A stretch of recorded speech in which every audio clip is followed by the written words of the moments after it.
demi modal waktu yang aku berikan pada manusia untuk beraktivitas. Karena sifat manusianya beraktivitas, maka silahkan cek 1-5 tadi. Mana yang paling sesuai? Ini. Innal insana. Nah, karena itu cara menerjemahkannya, sungguh, kata Allah, inna harfu taukidin wa nasbin tansibul isma wa tarfa'ul khabara mabniun 'alal fathi la mahalla lahu minal i'rabi. Ya, dalam ilmu i'rab, gramatikal bahasa Arab demikian. Inna itu huruf taukid, huruf penguat, nasab, tancapkan. Kalau di ilmu loghah itu begini. Kalau bukan i'rab ya, ilmu fikih loghahnya, nasaba itu menancapkan sesuatu dengan kuat. Ya, nasaba rajulu 'asahu 'alal ardi. Seorang lelaki menancapkan tongkatnya ke bumi dengan kuat sehingga nggak goyang, begini itu nasab. Ya, taukid menguatkan. Jadi kalau kita ingin terjemahkan inna, ya, kita katakan Allah menyampaikan pesan, sungguh, tancapkan dalam jiwamu yang paling dalam, jangan goyah, kuatkan. Ya, innal insana, sungguh setiap manusia yang beraktivitas itu lafi khusr, dia berpotensi mengalami kerugian. Rugi. Apa yang rugi? Dikasih 24 jam oleh Allah modal waktu beraktivitas, tapi modal nggak dipakai untuk beraktivitas yang menghasilkan makna umur. Tuh. Ini nggak ada nilainya. Manfaat nggak ada. Dikasih 24 jam. Ya, 3 jamnya gibah. 30 menit bikin hoax. 1 jam berselisih.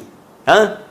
Ada yang menipu, ada yang macam-macam, ada yang ribut dan sebagainya. Dikasih ujian, ya, masih berbuat maksiat juga. La haula wala quwwata illa billah. Rugi. Maka hidup kita mesti punya arti, hidup kita harus punya nilai. Karena itu kita bertanya, ya Allah, bagaimana cara saya mengisi modal waktu ini supaya saya beruntung, bebas dari kerugian dan punya makna umur. Maka oleh Allah diberikan kemudian langsung penjelasannya tanpa kita meminta terlebih dahulu. Ya, illalladzina amanu. Ya. Kata Allah, kalian bisa terbebas dari jenis-jenis kerugian ini, kalian bisa mendapatkan manfaat yang bisa diharapkan, ya, kecuali yang bebas dari kerugian ini alladzina amanu. Satu, orang-orang yang mau beriman. Ini penting sekali. Alladzina sekali lagi disebutkan 1080 kali dalam Al-Quran, mencakup semua golongan tanpa sekat, laki, perempuan, besar, kecil, tua, muda, nggak ada batas di dalamnya. Seakan Allah ingin mengatakan, saya buka peluang untung untuk semua. Saking rahmannya Allah, nggak boleh ada hambaku yang rugi. Jangan sampai aku beri modal, pulang-pulang kok jadi rugi. Lahir bersih, kenapa pulangnya kotor? Lahir beruntung, sampai orang gembira, sampai tertawa-tawa dan sebagainya, karena bahagia kita datang, kenapa pulangnya kemudian menjadi bermasalah? Ya. Maka kata Allah, saya buka semua hambaku berpeluang untuk sukses, untuk bahagia, untuk bermanfaat. Ya. Bagaimana caranya ya Allah? Pertama, satu, beriman kepada Allah, iman. Jadi orang yang mengisi waktunya tanpa iman, itu nggak ada nilainya insya Allah. Ya, Masya Allah. Hidup 10 tahun, 20 tahun, 30 tahun, 40 tahun, 50 tahun, tapi iman belum ada. Maka dia nggak ada nilai, rugi. Nah, yang paling menarik, jika iman sudah ada, apa pembuktian iman itu?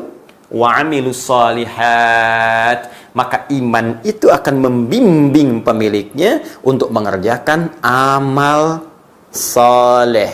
Oh, awas, salah baca. Awas, salah membaca, awas, keliru melafadzkan. Amal soleh bukan amal salah.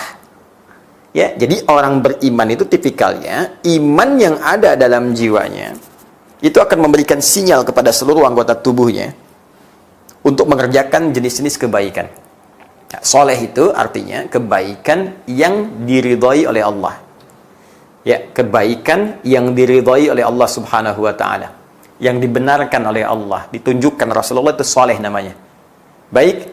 Maka iman seseorang itu akan memberi sinyal. Iman itu kalau sudah diucapkan, asyhadu an la ilaha illallah, asyhadu anna Muhammadar Rasulullah, tembus ke dalam jiwa kita, tembus ke hati, maka di hati akan memberi cahaya, petunjuk, nur, ya, ke dalam mata misalnya. Makanya mata sebelum berfungsi, imannya masuk dulu. Karena itu dalam Al-Quran ketika disebutkan fungsi mata, imannya dulu sebelum matanya. Quran surah ke-24, surah An-Nur, surah cahaya. Ayat 30 untuk laki-laki, 31 untuk perempuan. Qul mu'minina, katakan pada pria-pria yang punya iman. Ayat 31 aja, wa qul mu'minati, katakan pada perempuan-perempuan yang punya iman. Yaghuddu min absarihim, ayat 30, yaghuddna min absarihinna, ayat ke-31-nya. Ya kata Allah, kalau dia punya iman, sudah barang tentu, sudah pasti kata Allah, imannya akan membimbing mata melihat yang baik saja. Tak baik, dia akan palingkan. Kelisan turun. Ya ayyuhalladzina amanu, Quran surah ke-49 ayat 11 sampai 12. La yaskhar qaumin qaum. Hei orang-orang beriman, imanmu akan membimbing kepada lisanmu untuk mengatakan yang baik. Hindari saling mencela. La yaghtab ba'dukum ba'da. Jangan bikin hoax, jangan gosip, ya, jangan berselisih dan seterusnya sampai ke ujung kaki. Nah, jadi kalau kita ingin beruntung, ya ingin benar kata Allah, ingin saleh, ingin mendapatkan umur dalam mengisi ajal kita, maka tenun, pupuk amal-amal kebaikan yang bisa kita kerjakan. Nah, karena itu saya sering sampaikan begini, kalau kita berbuat soleh bisa, kenapa mesti melakukan yang salah? Toh dengan soleh pun rezeki kita mendapatkan sama. Kenapa harus mengajar dengan cara yang salah?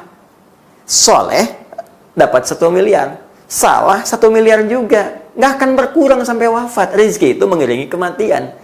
Ini mustahil ada orang wafat kalau rezekinya belum tercukupi. Dan rezeki itu sudah jelas, sudah diatur. Jadi nggak akan bertambah, nggak akan berkurang. Yang nambah itu keberkahannya. Jika diraih dengan soleh, berkahnya tambah. Jika diraih dengan salah, nggak ada berkahnya. Ya, jadi jangan dikira kalau Anda korupsi, dapat harta makin banyak. Tidak, Anda salah paham. Cuman capek sendiri. Ya, toh Anda bekerja yang baik pun segitu juga dapatnya. Cuman bebannya Allah kurangi. Korupsi langsung 1 miliar, kerja biasa 10 juta. Dengan 1 miliar beban Anda makin berat. Tekanan ini, beli itu, jaga, takut ketahuan. 10 juta nggak kerasa. Setiap ada kebutuhan, kasih. Kumpul-kumpul sampai meninggal, dapatnya 1 miliar juga. Cuman keberkahannya lebih banyak. Lantas kalau Anda bisa mengerjakan yang soleh, kenapa cari yang salah? Ya kan? Ya demikian cara berpikirnya. Kalau orang paham, mengerti dengan rumus seperti ini, saya kira orang cerdas tak akan mungkin memilih yang buruk. Ini satu.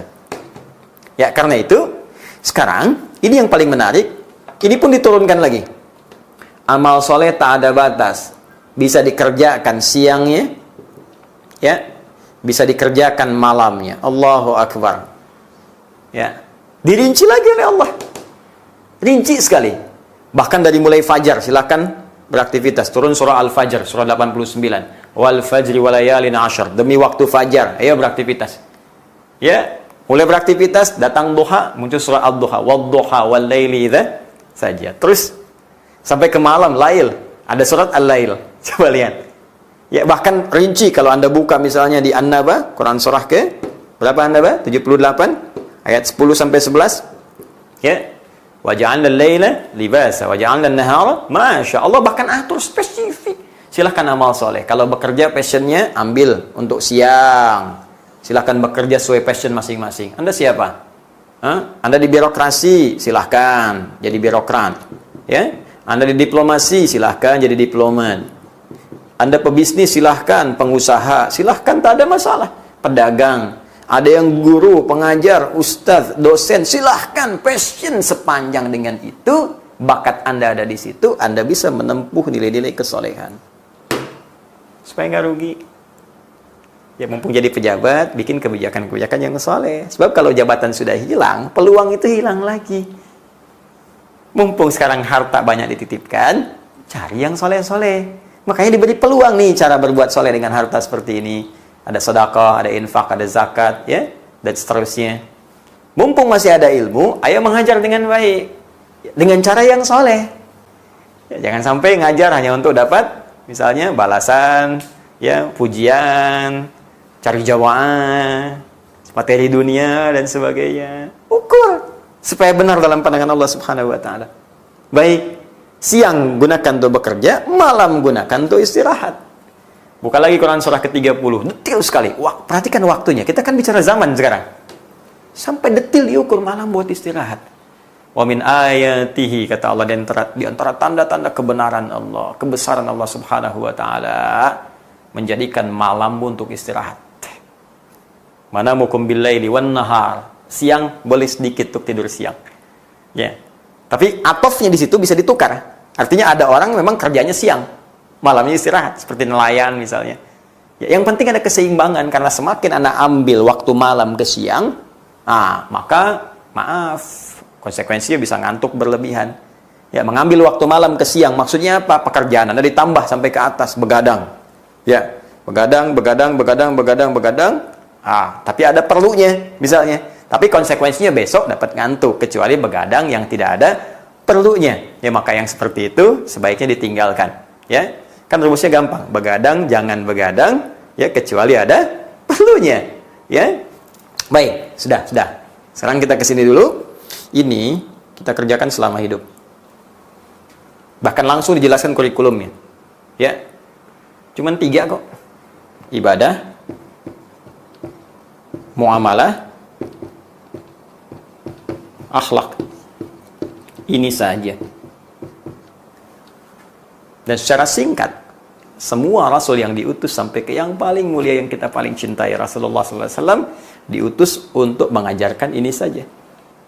Ibadah, hubungan kita dengan Allah Subhanahu wa Ta'ala sebagai Sang Pencipta, dari mulai tauhid sampai praktek ritual, salat, puasa, dan seterusnya. Ya.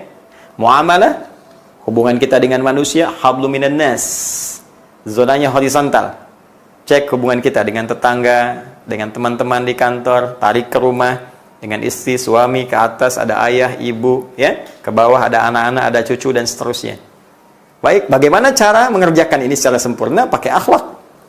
Akhlak saat ibadah, saat sholat, pakai pakaian yang bagus, ya, datang di awal waktu, kerjakan dengan sempurna. Akhlak kita kepada Allah. Anda kepada atasan saya di dunia, penampilan bagus, datang sebelum datangnya tiba waktu pertemuan. Kenapa sekarang dengan Allah akhlaknya kemudian jadi berkurang? Tapi kalau sedang minta, nuntutnya luar biasa. Nuntut sepenuh langit, pekerjaan di bawah bumi. Kan tak adil gitu. Nuntut sepenuh langit, pekerjaan di bawah bumi. Gimana? Nah, ini yang kita kerjakan. Ya, ini saja. Sampai kapan kita kerjakan?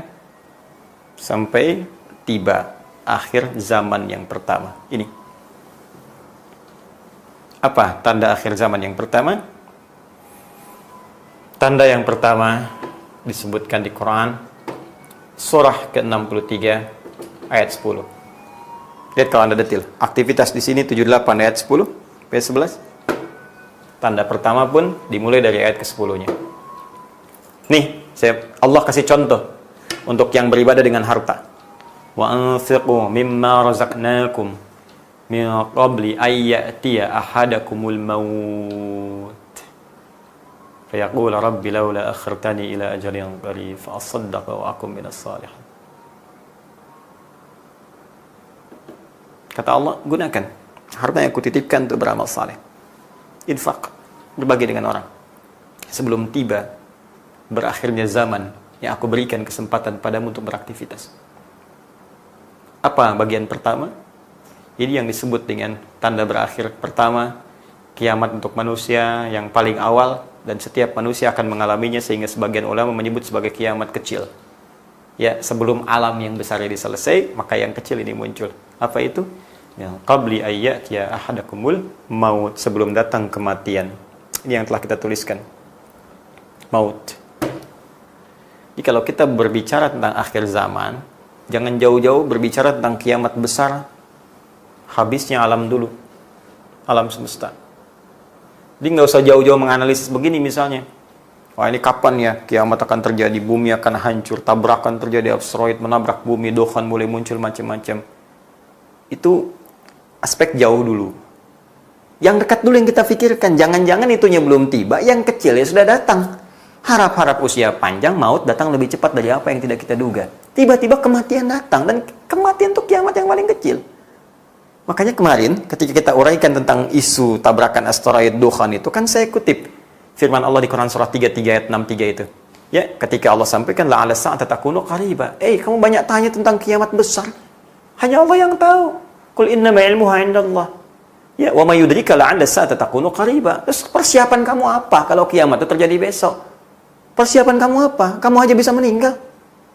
Ya, jadi yang paling penting kita lakukan sekarang ini, kita selalu tanyakan, kalau hari ini saya wafat, begitu dulu cara berpikirnya. Makanya Nabi sering menganjurkan kita itu sering ziarah, ya, dengan cara yang benar, lihat untuk mengingatkan kematian, nyolatin orang yang wafat, mengantarkan jenazah, untuk berpikir kalau saat itu atau esok hari kita kemudian jadi jenazah. Kita mesti mengerti. Ini semua yang kita rasakan dapat tuh akan habis. Harta yang dikumpulkan tuh habis, ditinggalkan. Jabatan yang dibanggakan, sampai saling berselisih, saling segala rupa dilakukan dan sebagainya. Untuk dapat ini, dapat itu, uang dan seterusnya. Ya, ilmu juga demikian. Ya, hati-hati karena ustadz juga tolong doakan, tolong. Karena tidak mudah. Tidak mudah. Ya, setan itu kan levelnya kalau orang manusianya makin naik, setannya makin pintar. Ya, setan goda ustadz, beda dengan setan goda diplomat. Setan ustadz beda dengan setan birokrat. Ya, setan ustadz, setan ulama beda dengan setan rakyat biasa. Akan lain. Yang rebutan jamaah kah, yang ini kah, yang itu kah, yang saling mencelakan dan sebagainya. Makanya penting saling mendoakan. Penting berprasangka baik. Penting saling menyayangi. Itu yang kita tebarkan dalam kehidupan. Doakan, saling menyayangi, dan ada dalam nilai kebaikan. Karena kita akan wafat. Akan meninggal. Gini, karena itu Nabi sering mengarahkan kepada kita persiapan sebelum wafat. Jangan sampai ada penyesalan, karena ayatnya sudah turun. Kan di situ jelas Allah mengatakan, ada orang yang menyesal sampai mengatakan kepada Allah, ya Allah, laula akhartani ila ajal yang qarib. Tambah dikit aja ajal nih, batas usianya tambahin dikit aja ya Allah. Tambah dikit, aku janji. Kalau ada kebaikan tersisa, besar pun aku semua aku berikan. Kuwakafkan aja semuanya. Ya. Tambahkan ya Allah, walau cuma 5 detik aja untuk mengatakan semua aku wakafkan, selesai. Sehingga nggak ada beban dalam kehidupannya. Gitu. Jadi kita berpikir yang besar-besar. Ternyata akhir zaman yang pertama itu maknanya kematian. Wafat. Ya. Hanya kita pun mesti waspada. Kenapa? Karena ternyata dengan diutusnya Rasulullah SAW, Allah menegaskan bahwa beliau adalah seorang Rasul yang terakhir. Untuk umat yang terakhir. Untuk masa yang terakhir. Jadi sesungguhnya akhir zaman itu sudah dimulai sejak Rasulullah SAW diutus. Bahkan Allah sudah mengatakan masa semakin mendekat. Kiamat yang besar semakin mendekat dengan statement yang diturunkan lewat firman Allah di Quran surah ke-54 itu. Ayat yang pertama, surah Al-Qamar. Bahkan Allah langsung berikan tanda alamnya. Iqtarabatis sa'atu wa insyaqqal qamar. Sungguh as-sa'ah, kiamat semakin mendekat dari yang sebelumnya, makin dekat, makin dekat, makin dekat. Ya, dan bulan telah terbelah. Bukankah sudah dibuktikan lewat NASA? Ya. Dan orang-orang yang tahu antariksa bahwa pernah ada bekas terbelahnya bulan, nampak jejaknya, terlihat. Dan Allah mengatakan semakin dekat. Hanya kan hitungan Allah beda dengan hitungan kita. Bukankah sehari di akhirat itu sama dengan 1000 tahun dunia? Ya kan? Hitungannya beda. Jadi kalau kita mengukur di masa Nabi Muhammad SAW ke kita sekarang, belum tentu seperti yang kita gambarkan, karena hitungan Allah berbeda dengan hitungan kita. Entah itu 2000 tahun setelah Nabi, entah 3000 tahun, entah 4000 tahun. Mungkin dalam hitungan Allah cuma 2 hari, 3 hari, 4 hari, tapi hitungan kita bisa terasa berbeda.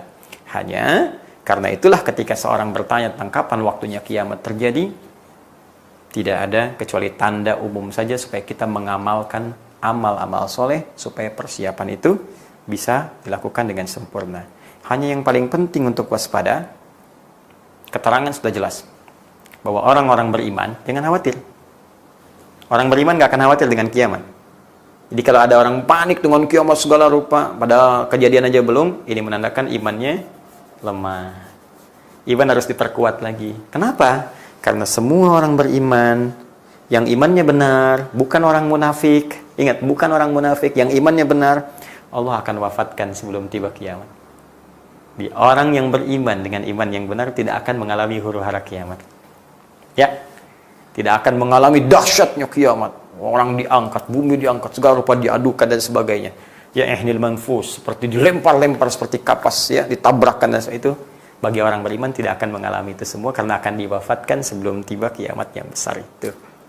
Cuma tantangannya tidak mudah karena tanda-tandanya pun itu yang ditanyakan oleh malaikat kepada Rasulullah SAW dalam hadis riwayat Muslim. Ini sebagai penutup kita. Ya, nomor hadis yang ke-8. Kalau punya kitab jadi jilid yang pertama, nomor hadis yang ke-8, rawinya sahabat sekaligus mertua Nabi, yaitu Umar bin Khattab radhiyallahu taala anhu. Al-Imam An-Nawawi mengutip hadis ini dalam Al-Arba'innya, memosisikan pada nomor hadis yang kedua. Bahkan disebut dengan hadis Jibril. Ya, panjang kalau kita bacakan, ya, an Abi Hafs Umar bin Khattab radhiyallahu taala anhu, qala bainama nahnu julusun inda Rasulullah sallallahu alaihi wasallam, ittala alaina rajulun shadidu bayadi thiyabi shadidu sawadi sa'ari, ya la yura alaihi atharu safari wa la ya'rifu minna ahadun.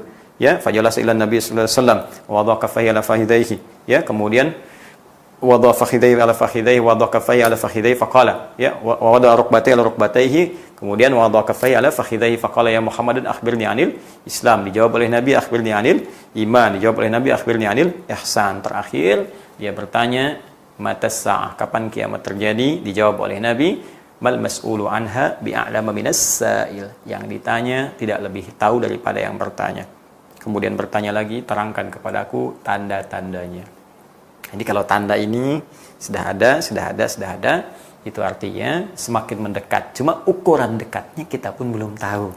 Hanya semakin waspada. Kenapa? Karena ketika kiamat akan mulai mendekat, fitnahnya bertambah, ujiannya tidak seperti biasa.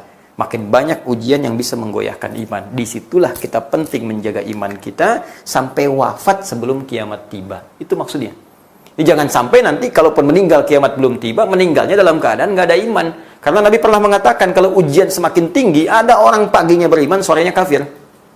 Ya, yusbihu mu'minan wa yumsi kafir. Atau sebaliknya. Itu yang paling bahaya. Ya, dan itu akan terjadi.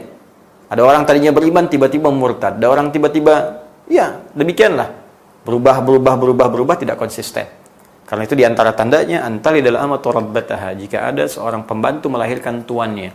Di banyak tafsiran di kalangan ulama, ada yang mengatakan dunia mulai terbalik, yang bohong dianggap jujur, yang jujur dianggap tidak. Ada yang menafsirkan anak mulai durhaka kepada kedua orang tuanya.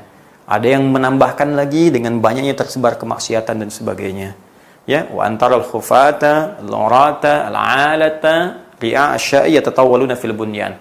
Engkau melihat penggembala yang cuma beralaskan kaki, kemudian telanjang setengah dada, kok bisa lomba-lomba penggembala ini meninggikan bangunan-bangunan tinggi. Ada yang menafsirkan orang sudah lomba dengan kepentingan dunia.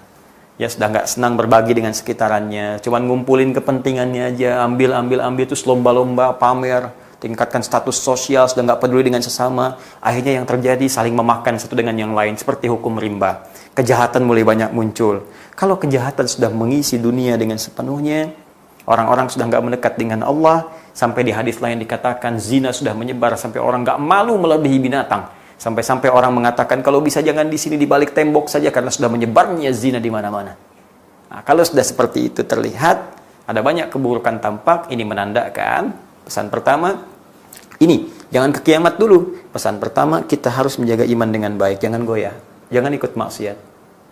Ya, ini poinnya. Supaya kita pertahankan sebelum wafat. Khawatirnya iman semakin rendah, hilang iman, maka masuk dalam golongan yang menghadapi kiamat, yaitu orang-orang munafik atau orang-orang yang mengingkari dirinya kepada Allah Subhanahu wa ta'ala. Ini yang dimaksudkan. Jadi akhir zaman bisa berarti berakhirnya kehidupan kita dengan wafatnya kita semua. Juga yang kedua bisa berarti berakhirnya alam semesta, sehingga tiba waktunya kehancuran dan kita berpulang kepada Allah Subhanahu wa ta'ala. Tapi poin pentingnya, orang beriman tidak akan mengalami kiamat yang besar. Hanya ia akan mengalami jembatan menuju pertemuan dengan Allah, yaitu kematian kecilnya, kiamat kecilnya, kematiannya untuk menuju Allah Subhanahu wa ta'ala. Karena itu saya sering mengatakan, jangan bahas yang tinggi-tinggi dulu lah. Cukup jadi pengetahuan saja. Dukhan jadi pengetahuan, Dajjal jadi pengetahuan, Ya'juj dan Ma'juj jadi pengetahuan. Kita penting tahu sebagai bagian dari pembahasan keimanan kita dan tanda-tanda yang akan muncul. Sehingga dengan itu kita bisa ingatkan pada generasi-generasi mendatang untuk kembali kepada hukum Allah supaya tidak mengalami itu semua. Ya.